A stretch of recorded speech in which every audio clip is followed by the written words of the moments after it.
तो 13 स्टूडेंट्स हैं जो अभी तक इसमें रजिस्टर्ड हैं। बाकी कौन कौन यहाँ पे नहीं है?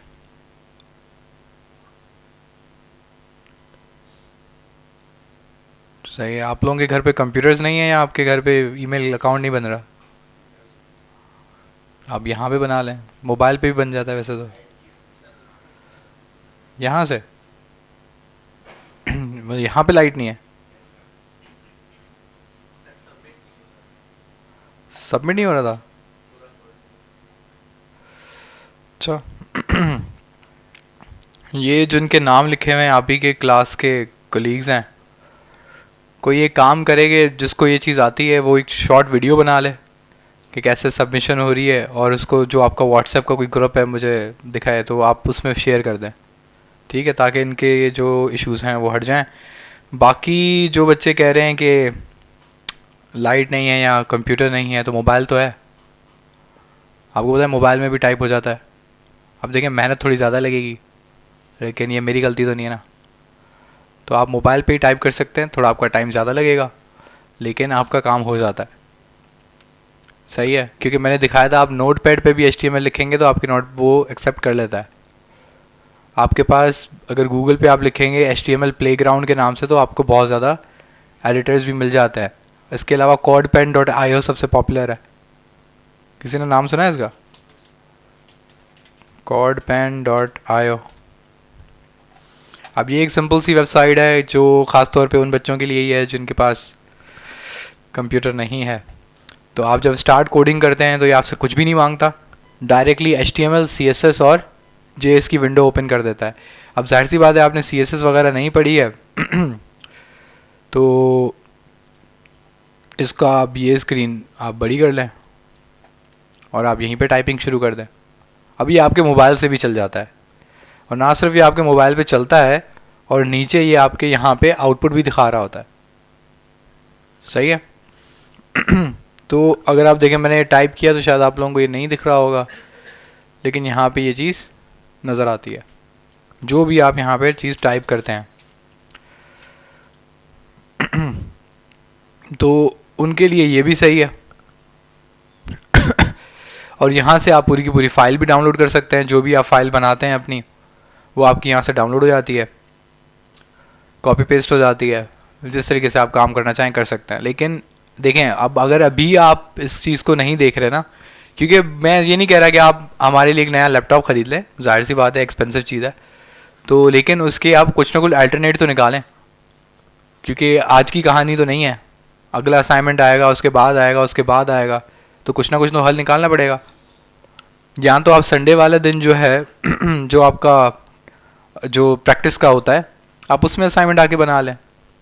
4 घंटे का टाइम होता है, अभी तक मुझे नहीं लगता कोई भी मैंने ऐसा असाइनमेंट दिया हो जो 15 मिनट से ज़्यादा का हो। सही है, सिंपल कॉपी पेस्ट था, डेटा को कॉपी करना था, पेस्ट करना था, टैग्स लिखने थे, 15 मिनट का काम था। समझ रहे हैं, थोड़ी सी बस प्रैक्टिस चाहिए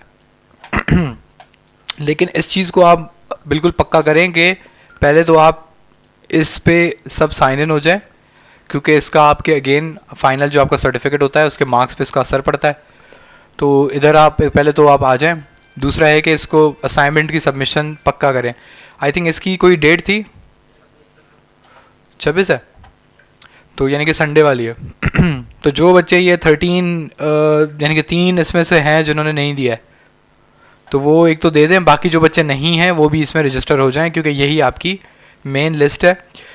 नेक्स्ट क्लास में हम लोग चेक करेंगे कि कौन कौन से बच्चे हैं जो हमारे अटेंडेंस शीट में हैं और यहाँ नहीं है, ठीक है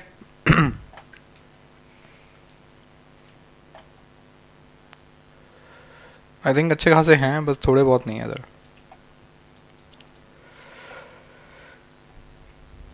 चलें सबसे पहले अपना पॉपुलर काम करते हैं।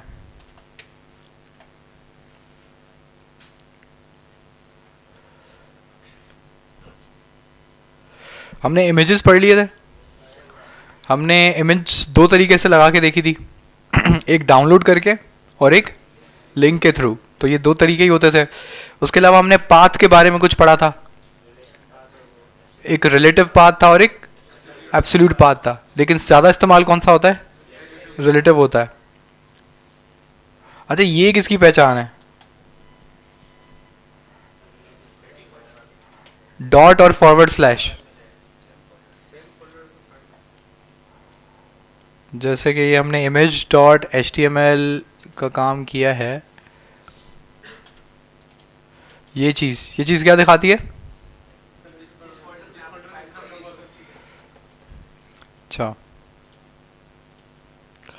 ये माजिद भाई कौन है? आप हैं? सही, आप बैठे रहो। आप जो है, नहीं आप किसका, आप नहीं।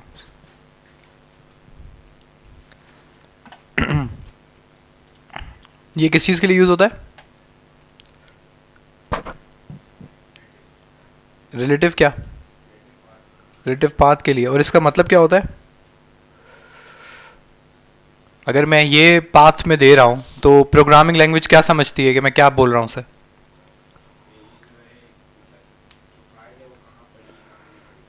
तो डॉट और फॉरवर्ड स्लैश करके अगर मैं लिखता हूँ माई इमेज डॉट जेपेग, तो इसका क्या मतलब है कि माई इमेज डॉट जेपेग कहाँ पड़ी है?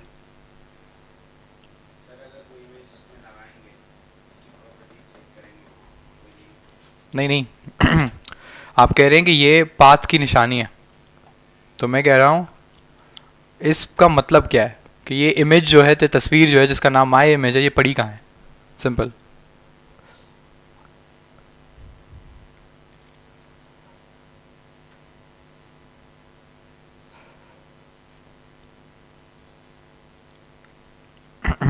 आप लास्ट क्लास में थे? आपका नाम क्या है?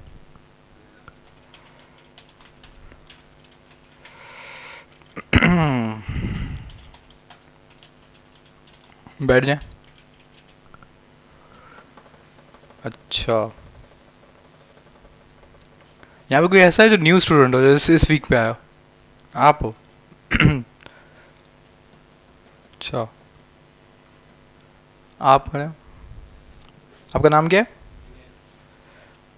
तो जुनेद भाई बताएं इसका क्या मतलब है? जहाँ पे वो फाइल कहाँ पे है, मतलब जो जो फाइल हमने ओपन की है वो होती कहाँ पर है? यानी कि जिस फोल्डर में हमारी एच है उसी फोल्डर में माई इमेज होगी। ठीक है, तो अगर मैं इधर दो डॉट लगाता हूँ, आप क्या मतलब है? ठीक है, आपका नाम क्या है? बैठ जाएं।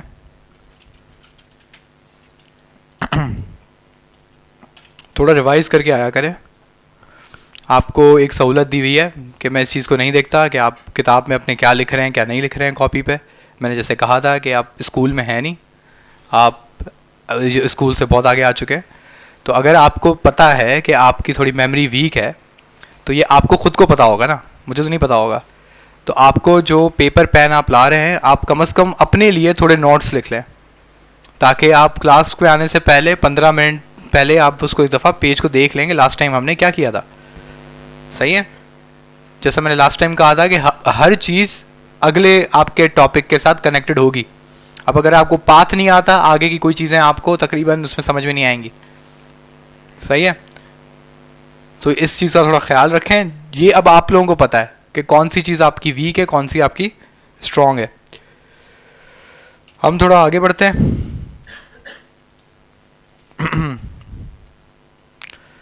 ये हाइट और विड्थ का एट्रीब्यूट तो हमने यूज़ कर लिया था। 100 पिक्सल्स की भी हाइट और विड्थ रखी थी, उसके बाद हम लोगों ने 200 पिक्सल्स की भी हाइट एंड विड्थ रखी थी। लेकिन ये अभी इतना इंपॉर्टेंट नहीं है, क्योंकि हम यही सेम काम CSS में दोबारा करेंगे। हाइट आती है, लेकिन आपको यूनिट बताना लाजमी होता है। अब आप किसी को बोलो दो दो दे दो, तो अब दो क्या, 2 किलो 2 लीटर, सही है, वॉल्यूम बताना ज़रूरी है। अच्छा, ये छोटी मोटे और इसमें एट्रीब्यूट्स याद है आप सबको? तो सही है, इतना तो आप लोगों को समझ आ गया होगा कि ये एक तो छोटी सी बात कह रहा है कि इमेज आप HTML के पेज पे जहाँ पे ये टैग लिखोगे वो वहीं पे आएगी। इसका मतलब है कि अगर आप इसके ऊपर पैराग्राफ बनाते हो तो वो पैराग्राफ के नीचे आएगी, अगर आप इसके नीचे पैराग्राफ बनाते हो तो पैराग्राफ के ऊपर आएगी। तो बहुत सिंपल सी चीज़ है। इसके अलावा एक और एट्रीब्यूट होता है अलाइन का। जो अलाइन का एट्रीब्यूट उसने बताया हुआ है वो बेसिकली ये वाला जो अलाइनमेंट है ये सारी हम लोग अगेन किस में करेंगे, CSS पे। तो इस पर ज़्यादा टाइम लगाने का फ़ायदा नहीं है, क्योंकि ये सारे काम जो हैं कि ये प्लेसमेंट के इमेज आपकी पहले आ रही है बाद में आ रही है, ये काम सारा आप अगेन CSS में ही कर रहे होते हैं। वरना वैसे अगर आपको बताएं तो यहाँ पर एक छोटा सा एट्रीब्यूट है, उसने क्या लिखा हुआ है, अलाइन। अब अलाइन लेफ्ट करेगा तो वो लेफ्ट चला जाएगा, अलाइन राइट करेगा तो राइट में, और अलाइन सेंटर तो सेंटर में। वैसे बहुत आसान सी चीज़ है लेकिन टाइम ज़ाया करने वाली बात है।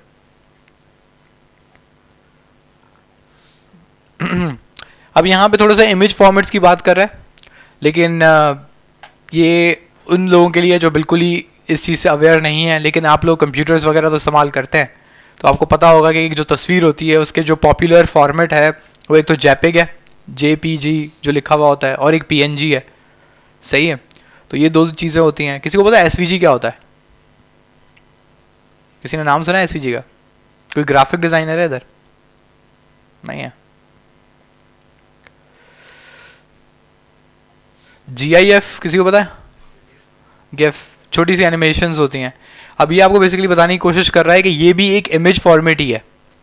अब क्योंकि इमेज फॉर्मेट है तो जो आपका IMG का टैग है उसमें ये चीज़ लग सकती है। मतलब आपको छोटी सी एनिमेशंस अगर अपनी वेबसाइट पे लगानी है तो आप अगेन IMG का ही टैग इस्तेमाल करते हुए उसमें GIF लगा सकते हो। क्यों? क्योंकि IMG का टैग GIF को भी क्या समझ रहा है, इमेज फॉर्मेट।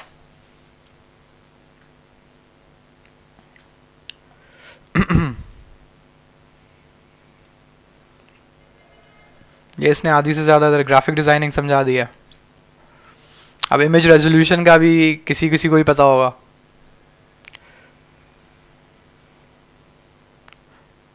DPI को पता है किसको कहते हैं? डॉट्स पर इंच। ये बेसिकली किसका यूनिट है? प्रिंटर ख़रीदा है कभी? प्रिंटर जो आप ख़रीदते हो उसमें ये क्वालिटी मैट्रिक्स होती है कि आपको बताता है कि आपका प्रिंटर कितना अच्छा है। जितना ज़्यादा DPI होगा आपकी इमेजेस उतनी वो शार्प प्रिंट करता है। अब ये होता है डॉट्स पर इंच के, मतलब 1 इंच के डब्बे में वो कितने डॉट लगा सकता है। तो ये सेम थोड़ा सा ना PPT जो है ये आपके पास इमेज का भी एक यूनिट होता है जो वैसे पॉइंट्स पर इंच, और PPT नहीं बोल रहे, पॉइंट्स पर इंच बोल रहा, सही है। उसके अलावा यहाँ पे थोड़ी सी बात बता रहे हैं स्केलर वेक्टर ग्राफिक्स SVG। अब ग्राफिक्स आपकी दो तरह की होती है, एक पिक्सल ग्राफिक्स होती है और एक दूसरी होती है SVG स्केलर ग्राफिक्स। वैसे ये थोड़ा सा ग्राफिक डिज़ाइनर्स का सारी चीज़ें हैं, लेकिन थोड़ा पता होना चाहिए क्योंकि आप भी इमेजेस के साथ खेलोगे। तो इमेज बेसिकली दो तरह की होती हैं, एक आपकी होती है पिक्सल ग्राफिक्स और एक होती है scalar vector graphics. Scalar vector और पिक्सल में ये फ़र्क होता है कि आपने देखा है कि इमेज को आप जूम करते हैं वो फट जाती है, ये पिक्सल ग्राफिक्स है। अब ये क्यों फटती है? क्योंकि ये डॉट से बनी हुई है।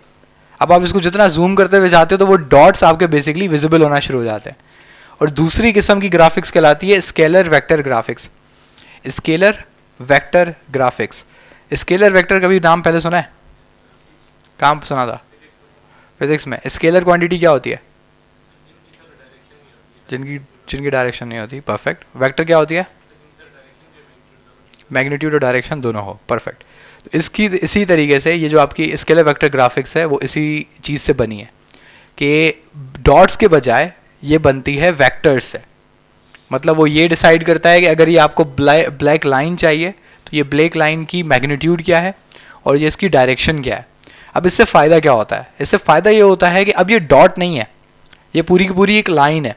अब जब क्योंकि ये पूरी की पूरी लाइन है तो आप इसको जितना जूम करते जाओगे ये लाइन और स्ट्रेच होती चली जाएगी, तो ये कभी भी आपको फटी हुई इमेज दिखेगी ही नहीं। तो SVG का सबसे बड़ा फ़ायदा ये होता है।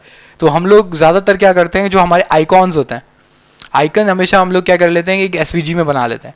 अब SVG में बनाने से क्या फ़ायदा हो गया कि अब हम उसके मल्टीपल साइजेस निकाल सकते हैं, क्योंकि वो जूम इन भी हो जाएगा, वो जूम आउट भी हो जाएगा, उसको कोई उसका साइज़ का फ़र्क नहीं पड़ता। और बाकी जो हमारी वेबसाइट होती है उसके अंदर हम लोग पिक्सेलेटेड ग्राफिक्स यूज़ कर सकते हैं। लेकिन इसमें पिक्सल फिर हम यूज़ ही क्यों कर रहे हैं? क्योंकि पिक्सल ग्राफिक्स थोड़ी ज़्यादा हाई डेफिनेशन होती है as compare to scalar graphic vector graphics. Vector graphics इतनी हाई डेफिनेशन नहीं होती, उसके अंदर लोगोज और इस तरह की चीज़ें बनती हैं। जिस तरह की रियल लाइफ इमेजेस होती हैं वो हमेशा नॉर्मली आपको पिक्सल ग्राफिक्स पे दिखेंगी। लेकिन इसके साइज़ का भी आपको बड़ा ख्याल रखना पड़ता है। ऐसा नहीं है कि आपने मोबाइल से अपनी कोई तस्वीर ली और वो 5 MB 10 MB, क्योंकि आपका मोबाइल का कैमरा बहुत हैवी होता है तो 10-10 MB की इमेज आ रही होती है। तो आपने पता लगा वो 10-10 MB की इमेज, MB पता है MB क्या होता है? मेगाबाइट। सही, एक यूनिट है कि ये आपको बताता है कि आपकी कितनी डिस्क में ये इमेज जगह घेरेगी। तो जितनी आप हैवी इमेज लगाओगे वो आपकी वेबसाइट के लिए बुरा है। आपको कोशिश करनी चाहिए कि आप हमेशा क्या करो, हल्की से हल्की इमेज लगाओ। इवन हम लोग ये भी कर लेते हैं कि अगर हमारे पास एक इमेज है बहुत भारी है, हम उसको कंप्रेस करते हैं। अगर आप गूगल पे जाके लिखेंगे इमेज कंप्रेशन, अब कभी ऑनलाइन फॉर्म फिल किया है? ऑनलाइन फॉर्म पे ज़्यादातर पाकिस्तानी गवर्नमेंट का ये मसला होता है कि नीचे लिखा हुआ होता है कि 100 KB से ज़्यादा ना हो, 1 MB से ज़्यादा ना हो, 2 MB से ज़्यादा ना हो। तो ये बड़े मसले होते हैं। तो आप लोग क्या करते हैं, अपनी फ़ोटो को ऑनलाइन करते हैं इमेज कंप्रेशन वेबसाइट। तो आपको पास इमेज कंप्रेशन की वेबसाइट मिल जाती है। उसके अंदर वो क्या कर लेती है, उसकी साइज़ छोटी कर लेती है, लेकिन उसकी जो आपकी क्वालिटी है वो थोड़ी तबाह होती है। लेकिन अब इसका ट्रेड ऑफ है, आप खुद उसको डिसाइड करते हो, देखते कि यार चलो ये मैंने आधे MB की कर ली इमेज, लेकिन अभी भी दिखने में अच्छी है, तो ये अच्छी बात है। आप इसको फिर अपनी वेबसाइट पे लगाएं, क्योंकि आपकी वेबसाइट का साइज़ जितना छोटा होगा उसकी वो खुलने की रफ्तार भी उतनी तेज़ होगी। जितना आपका फाइल साइज़ बढ़ेगा तो आपका जो बॉस है वो आप ही को सुनाएगा। ठीक है, तो इसका थोड़ा ख्याल रखना चाहिए। उसके बाद एनिमेटेड जिप्स तो हमने देख ली।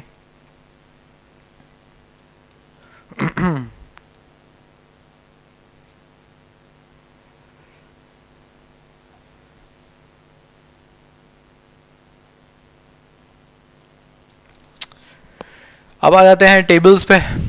जिस तरीके से हमने शुरू में बात की थी कि वेबसाइट्स के कुछ फीचर्स हैं जो हमेशा हमें एक वेबसाइट में दिखते हैं। हमने टेक्स्ट से शुरुआत की, हमने टेक्स्ट बना ली, उसके बाद हमने लिंक्स बना लिए, हमने लिस्ट बना लिए, हमने तस्वीरें लगा ली, इमेजेस लगा ली। अब एक हमारे पास एक इम्पॉर्टेंट चीज़ आती है और वो क्या है, टेबल्स। टेबल्स बज़ाहिर तौर पे आप बोल रहे होंगे कि हमें तो इतना नहीं दिखता है, लेकिन आपकी वेबसाइट्स में उनका यूज़ अच्छा खासा है। जैसे कि आपके पास अगर आप facebook.com खोलते हैं तो आपके पास आप देखते हैं कि वो एक अलाइनमेंट में बैठा हुआ है।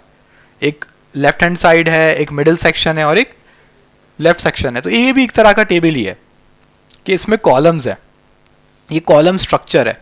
तो जो कॉलम स्ट्रक्चर होता है वो बेसिकली किसी की पहचान है, टेबल की। तो अगर आप वेबसाइट को देखें तो वेबसाइट ना सिर्फ एक जो सिंपल वेबसाइट वो टेबल होता है, वो उसका वहाँ पे भी यूज़ तो होगा ही होगा कि हमें एक टेबल बनाना है, किसी की मार्कशीट बनानी है, कुछ करना है, तो वहाँ पे हमें टेबल बनाना ही बनाना है। लेकिन हमारा अलग जगहों पे भी टेबल इस्तेमाल होगा। अभी आप लोगों को कुछ टाइम में एक असाइनमेंट मिलेगा जिसमें चेस बोर्ड देखा है आप सबने, वो ब्लैक एंड वाइट आपके डब्बे डब्बे डब्बे आते हैं। तो मैं वही चीज़ बनाने को कहूँगा, किसके थ्रू, टेबल के थ्रू। तो टेबल तो वैसे आप देखते थे कि बुक्स में सिर्फ वो वहाँ पे टेबल आपको नज़र आता था जहाँ पे आपको कोई इन्फॉर्मेशन देखनी होती थी, जिसके कॉलम्स और रोज होते थे। जैसे माइक्रोसॉफ्ट एक्सेल, थोड़ी देर पहले हम जब अटेंडेंस ले रहे थे तो उसमें रोज और कॉलम्स थी, वो क्या था, टेबल था। इसी तरीके से आपको बुक्स एंड कॉपीज़ में तो ऐसा ही टेबल दिखता है। लेकिन वेबसाइट्स में टेबल का यूज़ सिर्फ वहाँ तक नहीं है, ये आप कहीं भी इस्तेमाल कर सकते हो जहाँ पे आपको क्या चाहिए, कॉलम्स और रोज चाहिए। सबसे पहले देखते हैं कि टेबल बनता कैसे है, क्योंकि सबसे इंपॉर्टेंट चीज़ हमारे लिए वही है। अब टेबल डॉट HTML, इतनी चीज़ तो आप समझ गए हैं कि डॉट HTML का मतलब क्या है, एक्सटेंशन है, सही है। और HTML का फुल फॉर्म क्या है, हाइपर टेक्स्ट मार्कअप लैंग्वेज। किसी को मार्कअप का मतलब याद है? नहीं, वो तो हाइपर टेक्स्ट का मतलब था। मार्कअप का मतलब क्या था?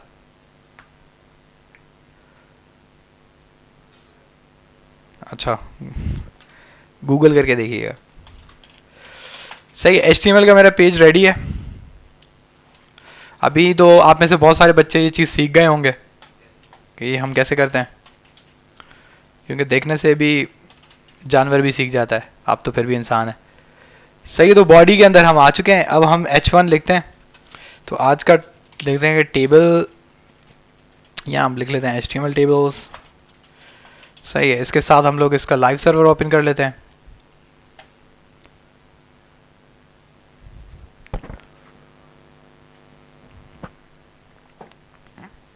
अब हमारे पास HTML टेबल्स रेडी है।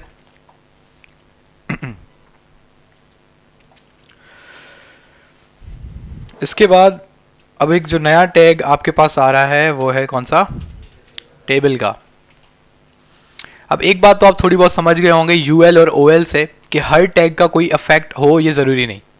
कुछ टैग इसीलिए भी होते हैं कि उनके अंदर दूसरे टैग का आना ज़रूरी होता है, जैसे का यूएल और ओएल था। अच्छा, इस तरह के टैग्स जिनका मैंने नाम बताया था, इनको बोलते क्या है?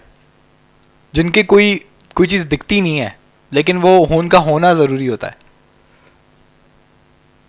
नहीं, सेल्फ क्लोजिंग तो वो था ना जिसका एंडिंग टैग नहीं था, इसका तो क्लोजिंग टैग है ये रहा टेबल। बेसिकली इन टैग को हम लोग कहते हैं कंटेनर टैग्स। क्या कहते हैं? Container tags. इनका मकसद स्क्रीन पे कुछ दिखाना नहीं होता, इनका मकसद दूसरे टैग्स को ग्रुप करना होता है। अब जितने भी टेबल के टैग्स हैं मुझे पता चल गया है कि वो कहाँ जाएंगे, इसके अंदर। बात समझ आ रही है? इसके बाद सबसे पहले आप बुक्स वगैरह में देखेंगे तो आपको टेबल में बहुत सारे टैग्स दिखेंगे, लेकिन हम सबसे पहले सबसे सिंपल टेबल बनाते हैं। चाहिए जहाँ पे मैं आपको बता दूंगा भाई ये टैग्स होंगे, टेबल बन जाएगा, और कुछ आपको नहीं चाहिए। तो टेबल बनाने के लिए आपको क्या चाहिए होता है? एक तो रॉ और दूसरा कॉलम। तो HTML में हमेशा सबसे पहले जो चीज़ बनती है वो कौन सी बनती है? रॉ। क्या बनती है? रॉ। तो TR का टैग, अब TR का टैग आपको क्या बता रहे हैं? Table raw. सही है। इस आपने ये एक दफ़ा टैग लगा दिया, मतलब आपने एक रॉ बना ली। अभी तक आपने एक रॉ बनाई है, अभी तक क्या बनना ज़रूरी है? कॉलम्स। तो जब आपके पास कॉलम्स बनना ज़रूरी है तो कॉलम हमेशा जाहिर सी बात है किसके अंदर आएगा? रॉ के। सही है। अब हमारे पास एक टेबल है जिसके अंदर एक अदद रॉ है, अब उस रॉ के अंदर हम लोग कॉलम्स लगाने जा रहे हैं। फ़र्ज़ करें मुझे 3 कॉलम्स चाहिए, किसी भी वजह से मुझे सिर्फ 3 कॉलम्स चाहिए। तो जो कॉलम लगाने का टैग है उसको हम कहते हैं क्या? TD। क्या कहते हैं? TD बेसिकली उन्होंने इसलिए वजह से कहा है कि टेबल डेटा। बात समझ आ रही है? कि टेबल डेटा वो कॉलम को बेसिकली शो करता है कि वो आपके पास जब TD का टैग लगाते हैं, यानी कि आप टेबल डेटा देते हैं, तो वो समझ जाता है कि आप क्या बनाना चाह रहे? कॉलम। अब कॉलम मुझे कितने चाहिए थे? 3। तो हम क्या करेंगे, इसको कॉपी करेंगे और हम टेबल डेटा कितनी दफ़ा प्रिंट कर देंगे? 3 बार। तो हमारे पास बन गया TD। अब हम ज़रा पीछे जाते हैं, अब देखते हैं अभी तक हमारे पास कुछ भी शो नहीं हुआ। इसकी वजह क्या है कि हमने टेबल में कोई चीज़ शो नहीं कराई। तो हम क्या करते हैं कि पहले कॉलम में हम लिखते हैं सीरियल नंबर। सही है। दूसरे में हम लिखते हैं क्या? डिस्क्रिप्शन। और तीसरे में हम लिखते हैं प्राइस। जब आप ये 3 चीज़ें देख लेंगे तो आपके पास अब स्क्रीन पे कुछ ना कुछ दिखेगा। अब जैसे यहाँ पे जो चीज़ मैंने लिखी थी वही दिख रही है, serial number, description and price. लेकिन अब आप एक बात पूछ सकते हैं कि भाई ये तो हम ऐसे भी लिख लेते तो ऐसे भी आ जाता, तो इसमें टेबल का कमाल कहाँ हुआ? तो टेबल का कमाल ऐसा हुआ कि फ़र्ज़ करें ये तो मेरी पहली रॉ थी, और ये रॉ से आपको देखते हुए समझ आ रहा है कि ये रॉ जो है एक तरह से हेडिंग रॉ है, सीरियल नंबर, डिस्क्रिप्शन और प्राइस। तो दूसरी रॉ हम दोबारा से बना लेते हैं। सही है। अब क्योंकि पहली रॉ में कितने कॉलम्स हैं? 3, तो लाजमी सी बात है दूसरी रॉ में भी कितने कॉलम होंगे? तो हमारे पास 3 कॉलम्स रेडी हैं।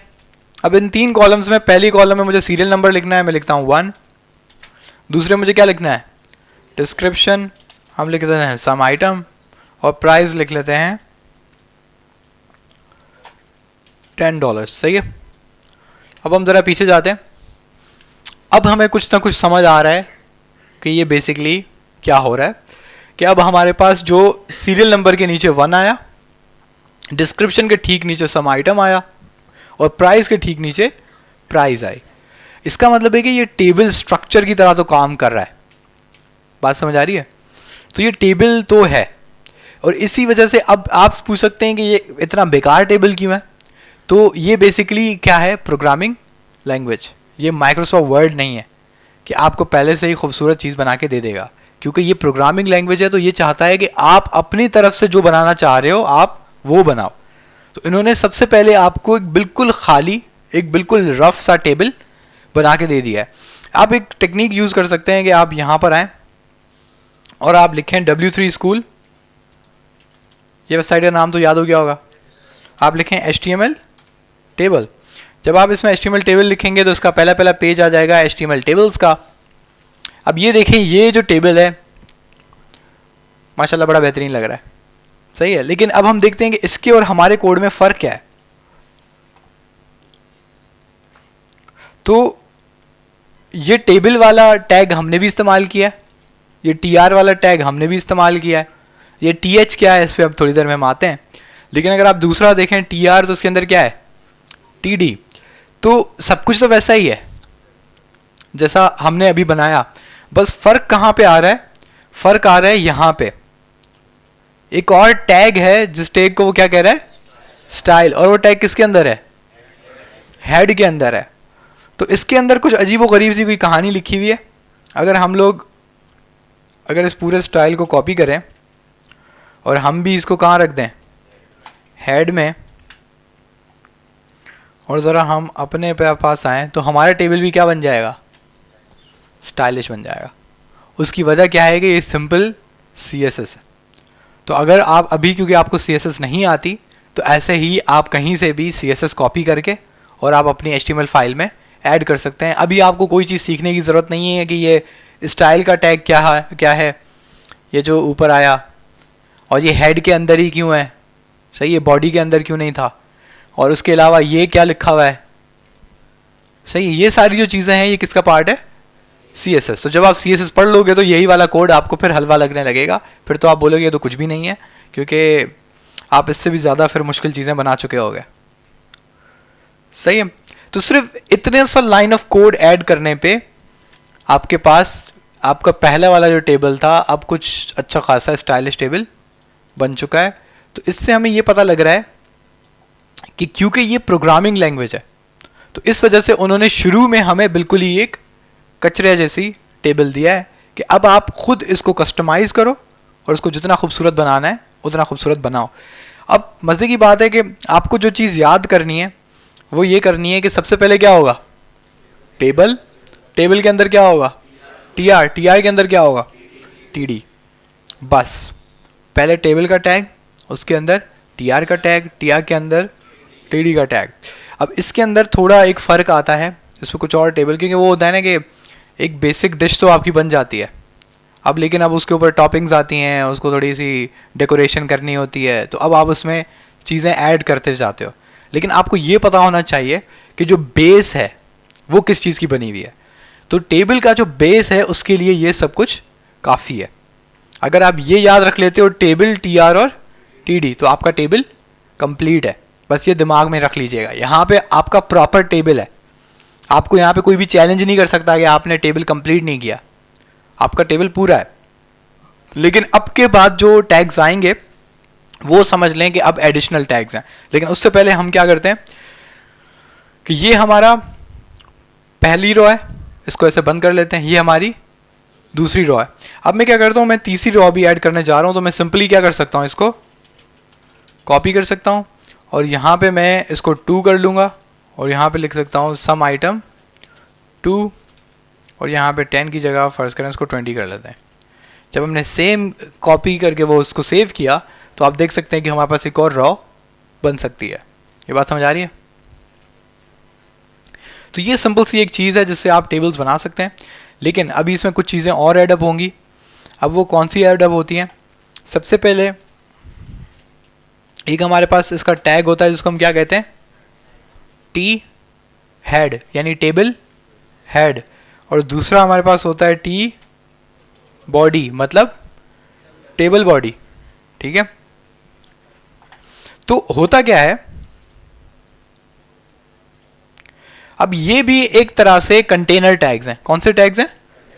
और मैंने बताया कि कंटेनर टैग का कोई ज़्यादा काम नहीं होता, स्क्रीन पे इसका कोई इफेक्ट दिखता नहीं है। ये सिर्फ यहाँ पे क्यों होता है ये बताने के लिए आपको कि इसके अंदर वाला जो कोड है उसके ग्रुप अलग है।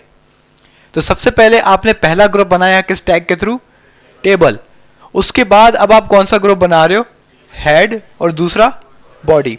अब आप इतना तो समझ गए होंगे कि टेबल के अंदर हेड क्या होता है और बॉडी क्या होती है। टेबल का जो पहला रॉ होता है, यानी कि उसके जहाँ पे हेडिंग्स लिखी हुई होती हैं, वो बेसिकली उसका हेड होता है, और उसके नीचे जितनी भी रॉज बनती हैं वो सारी क्या होती हैं? बॉडी होती हैं। तो हम सिंपली क्या कर सकते हैं, हमारी जो ये पहली रो है, जो कि बेसिकली मुझे पता है कि मेरे सब कुछ हेडिंग्स इसके अंदर हैं, मैं इसको यहाँ पे पेस्ट कर देता हूँ। और जो मेरी बॉडी है, टी बॉडी, बाकी जो मेरे पास रॉज हैं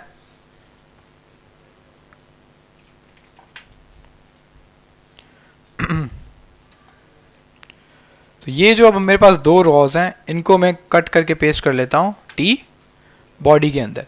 अब थोड़ा बहुत कोड जो है इसको, ये बेसिकली हम क्या कर रहे हैं, कोड को थोड़ा ऑर्गेनाइज कर रहे हैं।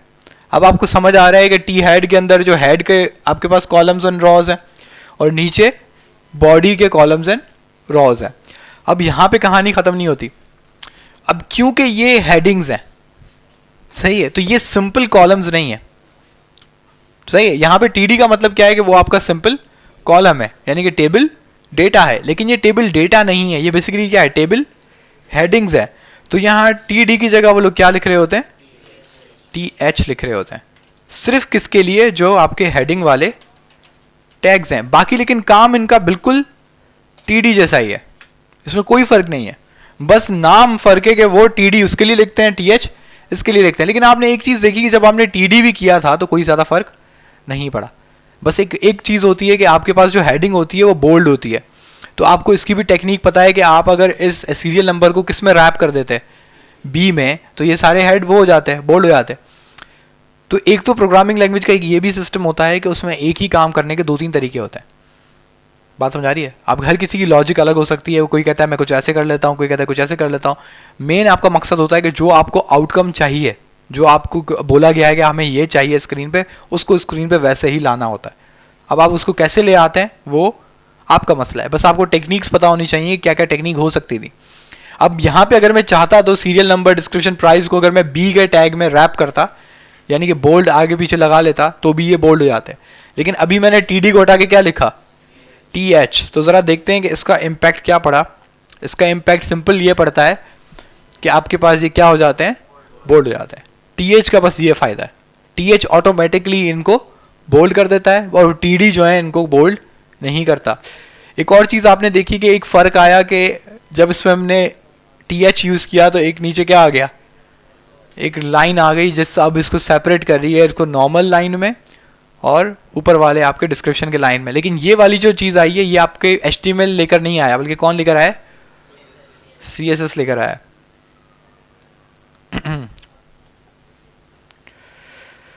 तो इस तरीके से आपका टेबल रेडी है। अब अगेन अगर आप इसमें और टेबल ड्रॉ लगाना चाहें तो आप लगाते जाएं, इसी तरीके से आपके ये वाले जो आइटम्स हैं ये इंक्रीज़ होते चले जाएंगे।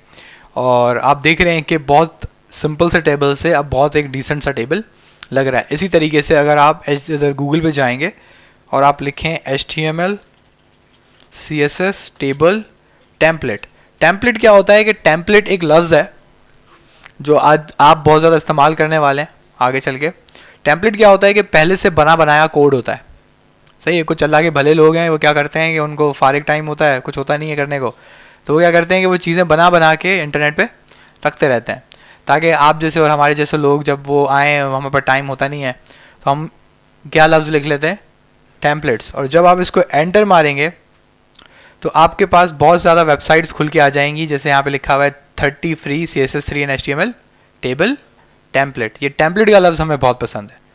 उसकी वजह क्या है कि जब आप इस वेबसाइट के अंदर जाएंगे तो आपको बड़े खूबसूरत किस्म के टेबल्स दिखेंगे। अब मज़े की बात है कि ये सारे टेबल भी HTML के टेबल TD TR से ही बने। बस फ़र्क क्या है कि उन्होंने प्रोग्रामिंग लैंग्वेज को इस्तेमाल करते हुए इसको खूबसूरत बनाया। बात समझ आ रही है?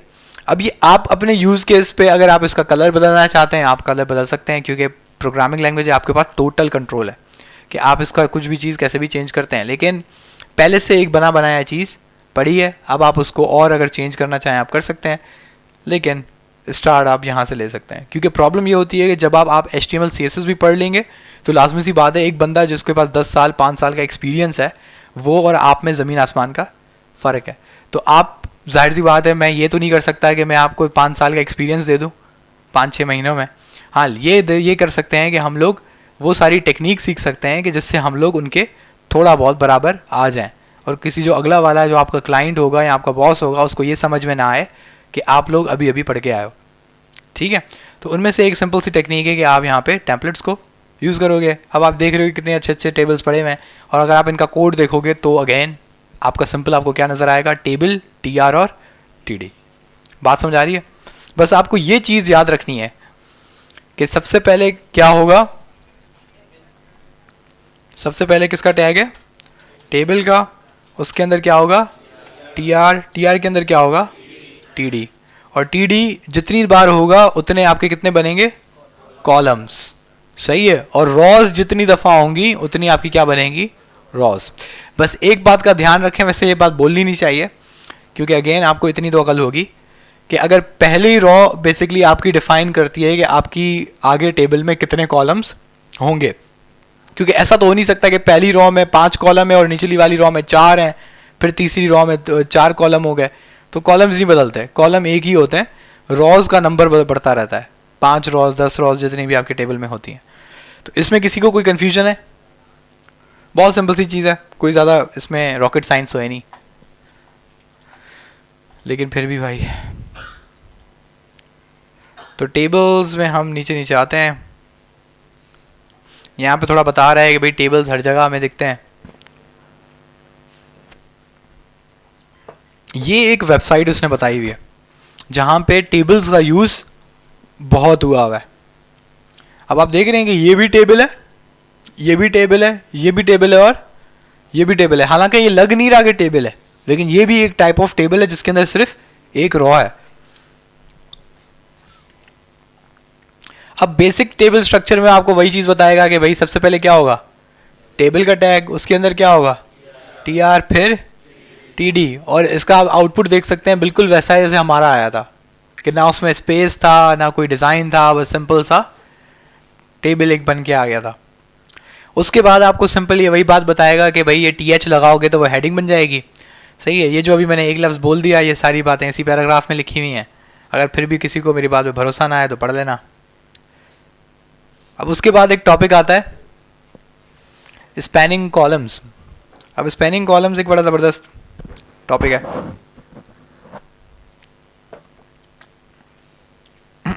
एक काम करते हैं,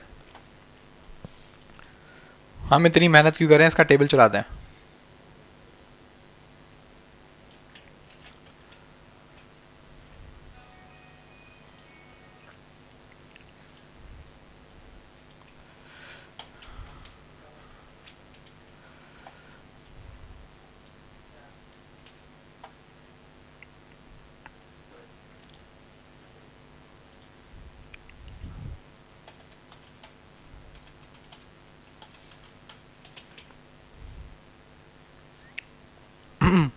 अब हमारे पास बेसिकली अगर आप देख सकते हैं तो ये एक टेबल बना हुआ है, लेकिन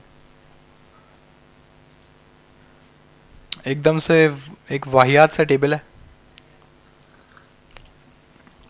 लेकिन माइक्रोसॉफ्ट एक्सेल वगैरह तो सबने यूज़ किया ना, कोई ऐसा तो नहीं है जिसने माइक्रोसॉफ्ट एक्सेल यूज़ ना किया। पता नहीं, अभी तक मुझे समझ में नहीं आया आप लोग शर्माते किस बात से हो, बता दिया करो। अच्छा, इसमें और इसमें एक बहुत मेजर सा और सिंपल सा फ़र्क है।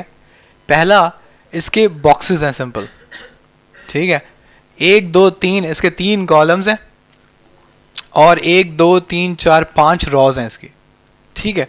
लेकिन एक चीज़ है कि हर जो कॉलम है उसके अंदर एक बॉक्स के नीचे दूसरा बॉक्स है, ठीक है। कोई कटिंग नहीं है, बहुत सिंपल है कि ऐसा है कि बस किसी ने ना स्केल से लाइनें खींच दी हैं और उसके अंदर डेटा लिख दिया है। लेकिन यहाँ पे थोड़ी कहानी टेढ़ी पेढ़ी है। उसकी वजह क्या है कि यहाँ तक मामला सही था, 3 डब्बे थे, तीनों में कुछ ना कुछ लिखा हुआ था। अब इसके कॉलम्स आप देखें तो 1 2 3 और 4 कॉलम्स हैं, लेकिन जो निचली वाली रॉ में डेटा है उसमें कितने आ रहे हैं? 3, यानी कि कॉलम 4 लेकिन डेटा 3।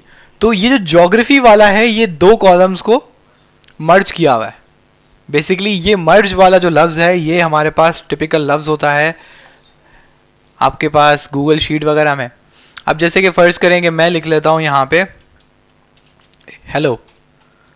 अब यहाँ पे मैं ये जो पूरे कॉलम्स हैं 1 2 3 4, अगर मैं इनको मर्ज करता हूँ तो यहाँ पे एक बटन होता है मर्ज सेल्स का। अगर आप इसको मर्ज करेंगे तो अब आप देख सकते हैं कि इस पूरे एरिया में, ये पूरे कॉलम्स 4 कॉलम्स के एरिया में सिर्फ एक ही डब्बा है। तो ये बेसिकली जो मर्ज वाला काम है, अगर ये आपका माइक्रोसॉफ्ट एक्सेल में पॉसिबल है तो इसका मतलब है ये किस में पॉसिबल भी होना चाहिए? HTML में। और आपको ये जिस टेक्निक से आप इसको पॉसिबल करते हैं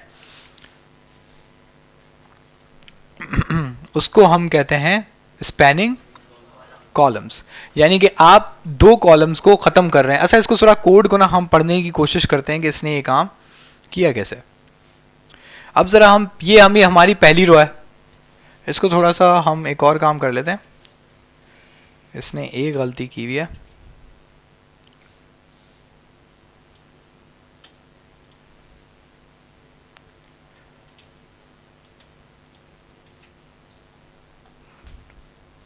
ठीक है। ज़रा मुझे बताएं कि पहले टीआर में कितने कॉलम्स हैं? 5 कॉलम्स हैं, लेकिन जो पहला टीएच है खाली क्यों है? तो उसको लगाने की ज़रूरत थी।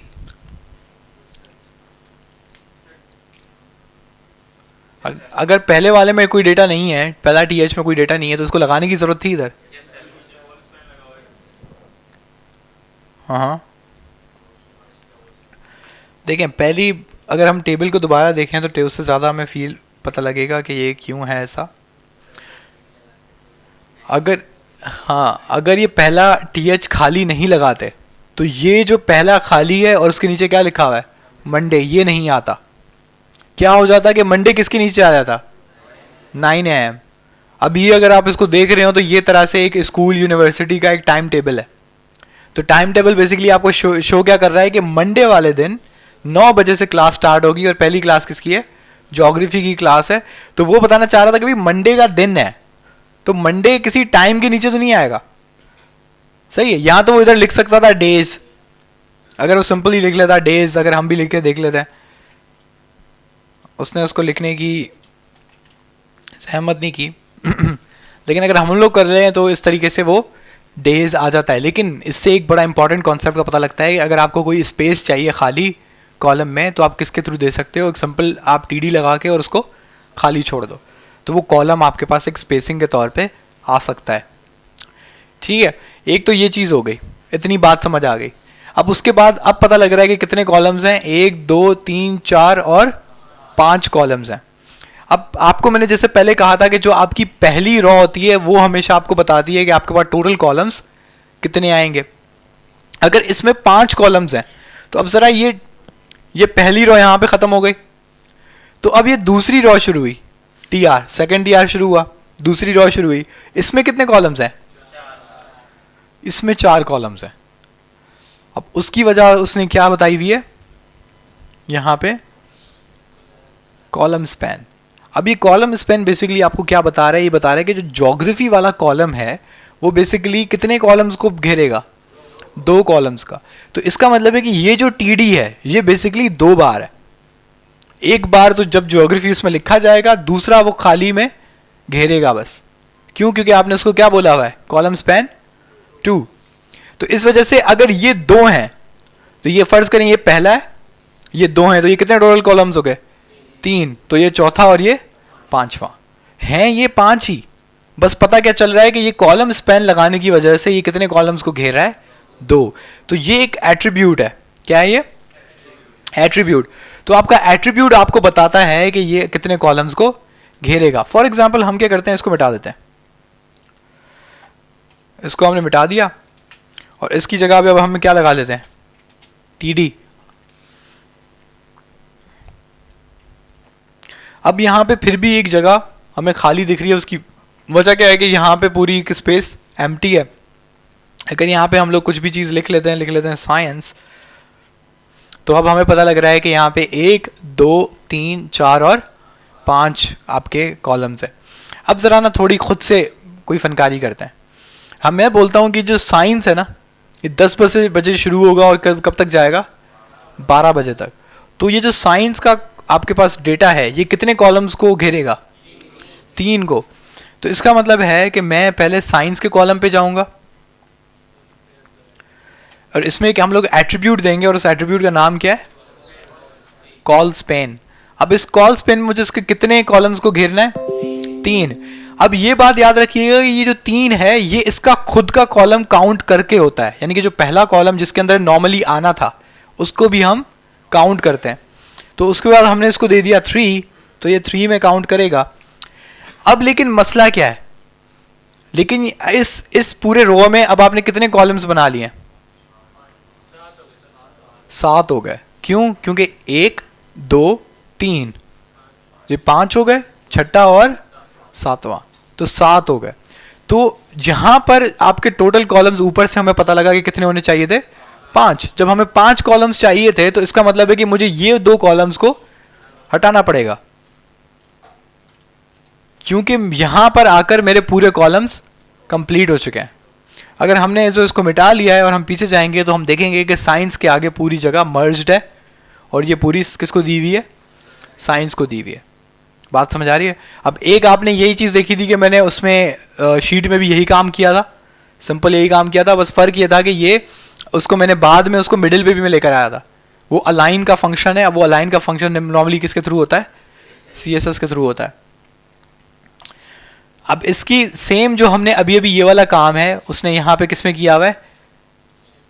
जिम में। कॉलम स्पेन कितना दिया हुआ है इसने? 3 पे। बस आपको ये समझने की ज़रूरत है कि आप कॉलम स्पेन अगर आप देना चाहते हैं तो आपको बेसिकली कैसे देना चाहिए। मेरी रिकमेंडेशन ये होती है कि आप सबसे पहले ना अपने सारे कॉलम्स को लिख दें। जैसे कि यहाँ पे अगर कितने कॉलम्स होने चाहिए थे? 5। अगर यहाँ पे 5 कॉलम होने चाहिए थे तो आप कितने पहले कॉलम्स बना लें? 5 कॉलम। इसने क्या किया था? ये पहला TH क्यों दिया था? कोई बता सकता है क्यों दिया था? हेडिंग के लिए तो नहीं दे सकता, क्योंकि हेडिंग तो पहली वाली होती है। क्या? बस उसने मंडे को बोल्ड करने के लिए उसने उसको क्या दे दिया था? TH। तो उसने उसको यहाँ पे मंडे दे दिया था। तो मेरी नॉर्मली तरीक़ेकार ये होता है कि अगर मुझे इवन मर्जिंग भी करनी है तो मैं सबसे पहले जो सिंपल मेथड है, जो इजी सिंपल मेथड है, वो वाला सारा काम कर लेता हूँ। उसके बाद मैं उसमें कोई ना कोई डेटा दे देता हूँ। जैसे यहाँ पे 1 2 3 और 4। अगर हम पीछे जाके देखेंगे तो हमारा डेटा आ चुका है। सही है। अब मैं कहता हूँ कि मुझे 2 और 3 को मर्ज करना है। तो अब इसको मर्ज करना बहुत आसान है। उसकी वजह क्या है? मुझे कहाँ से शुरू करना है? 2 से। किसको घेरना है? 3 से। तो मैं क्या करता हूँ कि मैं 2 से शुरू करना था ना, तो मैं 2 को सिंपल आके क्या दे देता हूँ? Call span. और कितने कॉलम्स घेरने थे? 2। तो यहाँ पे मैं क्या लिखूंगा? 2। और ये किसकी जगह घेरेगा? तो सिंपल 3 को क्या कर दो? मिटा दो। और आप पीछे देख लो तो आपका सारा काम हो चुका है। आपको ज़्यादा दिमाग लगाने की ज़रूरत नहीं है। बस आपने ये सिंपल सी टेक्निक अगर आप यूज़ कर लें तो कॉलम स्पैन वाला जो काम है आपका बड़े प्यार से हो जाता है। ठीक है। तो वरना आप अगर इसको खुद से सोचते रहेंगे ना कि मैं कितने कॉलम्स लगाऊं, कितने TD लगाऊं, तो आपका दिमाग इधर उधर हो जाएगा। सही। और आपका पूरा टेबल है वो कबाड़ा हो जाएगा। अगर आप फ़र्ज़ करेंगे पहले में 5 कॉलम थे और नीचे आपने 7 कॉलम दे दिया, तो यहाँ पे 2 कॉलम्स और फजूल में यूँ दिख रहे होते हैं, जिससे आपकी जाहिर सी बात है टेबल तबाह हो जाता है। तो एक तो था हमारा कॉलम स्पैन। उसके बाद सेकेंडरी जो हमारे पास क्या आएगा?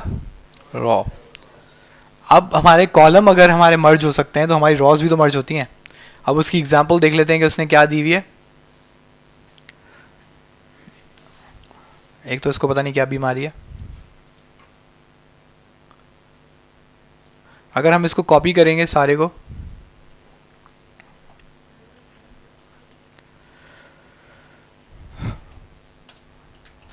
तो हम यहाँ पे BR देते हैं। BR आपको याद है क्या था? Line break. तो ये हमारा TR है और TR में ये हमारे TDs हैं। तो इसको मैं आगे कर लेता हूँ ताकि थोड़ा खूबसूरत लगे। ठीक है। अब इसका सबसे पहले आउटपुट देख लेते हैं ताकि हमें समझ आए कि हम बना क्या रहे हैं। तो यहाँ तक कहानी सिंपल है। सही है। यहाँ तक कहानी सिंपल है। ये सेम वही चीज़ है, उसने खाली डब्बा छोड़ा हुआ है। यहाँ पर आकर थोड़ा मसला ख़राब हुआ है। ये जो मूवी वाला बॉक्स था, ये मूवी वाला बॉक्स इन 2 रॉज पे मर्ज हुआ है। सही है। अगर आप बाकी चीज़ें देखें तो बाकी चीज़ें सिंपल है। उसने सिर्फ किसको मर्ज किया हुआ है? मूवी वाले कॉलम को। तो अब ज़रा इसके कोड में देखते हैं कि कोड में इसने क्या हरकत करी हुई है। अब क्योंकि इसने क्या चीज़ मर्ज की है? रॉ। तो कॉलम में तो कोई फ़र्क नहीं आना चाहिए। तो अगर आप पहले वाले कॉलम में कितने कॉलम्स हैं? तो मेरे पहली रॉ में, सॉरी, तो 1 2 3 और 4। इसके बाद जब आप सेकंड रॉ पे आए तो कितने कॉलम्स हैं? 1 2 3 और 4। नहीं, ये कॉलम स्पैन नहीं है, कॉल स्पैन नहीं है। कॉल स्पैन और रॉ स्पैन में बहुत फ़र्क है इसमें। रॉ स्पैन का वो चीज़ नहीं है। और यहाँ पर कितने हैं? 3 कॉलम्स है। अब ये 3 कॉलम्स क्यों हैं? इसको ज़रा हम समझते हैं कि ये हो क्या रहा है। ठीक है, सबसे पहले अगर आप देखें, ये जो सेकंड वाला कॉलम है, जो ये वाला, ये इस पे क्या लगा हुआ है? रॉ स्पैन 2 लगा हुआ है। तो अगर आप इसको ज़रा सोचें तो हो क्या रहा है कि आपका पहला ये वाला कॉलम लगेगा 6-7 PM, ये वाला पहला कॉलम लगा। उसके बाद आपका दूसरा रॉ जब लिखेगा, यानी कि दूसरा कॉलम जब बनाएगा, अब जो दूसरा कॉलम है वो आपके जो दूसरी रॉ है उसके ऊपर भी क्या हुआ है? मर्ज हुआ हुआ है। तो बेसिकली यहाँ पर जो सेकंड कॉलम है इसके बाद वाला, इसको फिल कौन करेगा? इसके ऊपर वाला कॉलम। तो इस वजह से उसने यहाँ पर कितने कॉलम दिए हमें? 3। क्योंकि यहाँ पर जो आने वाला कॉलम है, जो बेसिकली इधर कॉलम आना था, ये किसने घेरा हुआ है? इसने घेरा हुआ है। ये बात समझ आ रही है?